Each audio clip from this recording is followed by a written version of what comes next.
কমিশনের সকল সদস্যকে কৃতজ্ঞতা জানাচ্ছি। এটা আন্তরিকভাবে জানাচ্ছি, নেহাতি এটা সৌজন্যমূলকভাবে বলছিলাম।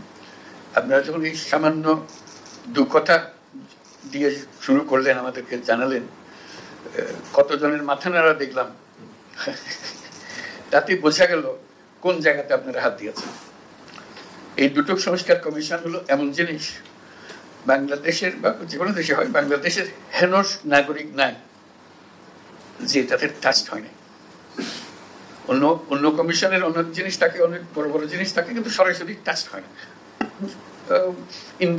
ইনডাইরেক্টলি হয়। কিন্তু এটা হলো একদম সরাসরি। আপনি দরিদ্রতম ব্যক্তি হতে পারেন, ধনীয় ব্যক্তি হতে পারেন,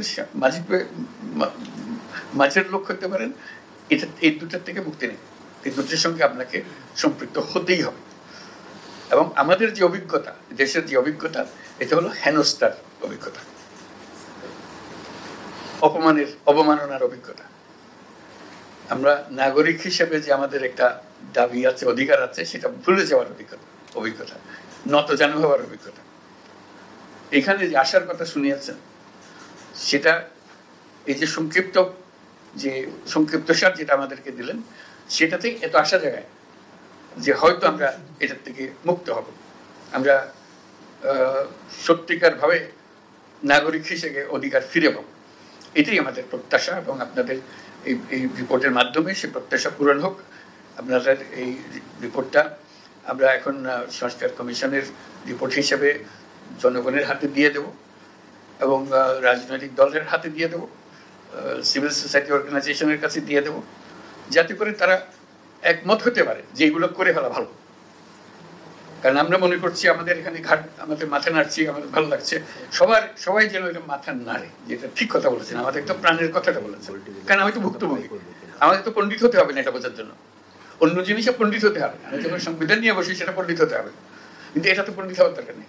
এটা আমার সঙ্গে কথাবার্তা, আমাকে যে হেয় প্রতিপন্ন করে প্রতিদিন, এটার থেকে আমাকে মুক্তি দেবে, এটার আশার কথাটা আপনারা বলেছেন। আশা করি আমরা এটা সবাই একান্ত মনে এটা গ্রহণ করবে এবং বাস্তবায়ন করবে। আজকে আপনাদের প্রজ্ঞা, আপনাদের অভিজ্ঞতা, আপনাদের একাডেমিক জ্ঞান সবকিছু সংক্ষিপ্তসার করে এখানে রিপোর্ট এসছে, এবং আপনারা বহুজনের সঙ্গে কথা বলেছেন, সেগুলো একত্র হয়ে এখানে এসছে।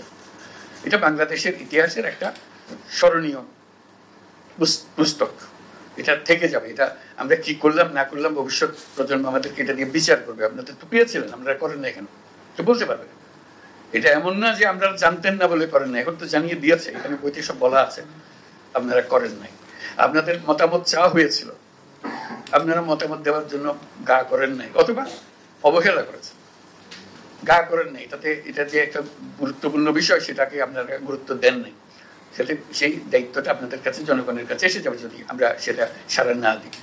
কাজে এই ফসল, এটা জাতির জন্য একটা স্মরণীয় বিষয়, যে এটা জাতি যেদিকে যাক না কেন এই রেফারেন্স পয়েন্টটা থেকে যাবে। এটার সঙ্গে বিচার করে আমরা ঠিক করবো আমরা কদ্দূর গেলাম। আমি এটাও বলছি, যেটা শুধু বাংলাদেশের জন্য না, আপনাদের যে অবদান আছে, যেটা আপনারা রাখলেন, এই কমিশন সদস্যবৃন্দ, চেয়ারম্যান মহোদয়গণ, এটা শুধু বাংলাদেশের জন্য অবদান না, বিশ্বের জন্য অবদান। কারণ এটা সব জাতিকে এটা ফেস করতে হয়। যারা এটা নিয়ে চিন্তা করবে যে আমাদের কি কি বাদ গেল, এটা পড়ার পরে এই জিনিসটা আমরা করতে পারতাম মনে হবে। তো সেজন্য আমার একটা অনুরোধ থাকবে, এই পদ্ধতি শেষ হওয়ার পরে অথবা এই মধ্যেই এটার ইংরেজি অনুবাদ হয়ে যাওয়া। কারণ বিশ্বের দরবারে যেতে গেলে সে বিশ্বের ভাষায় আমাদেরকে সেটা নিয়ে আসতে হবে।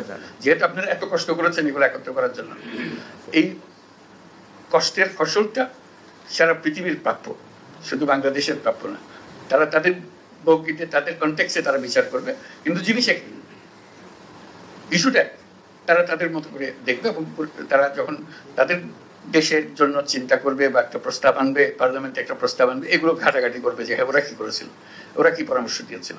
তো সেজন্যই আজকের যেই এই দুটো ভলিউম আমরা গ্রহণ করছি রিপোর্ট হিসেবে, এটা পৃথিবীর সম্পদ হিসেবে, জাতির সম্পদ হিসেবে এবং পৃথিবীর সম্পদ হিসেবে আমরা গ্রহণ করলাম। আপনাদেরকে অশেষ ধন্যবাদ এই কাজটুকু করে দেওয়ার জন্য।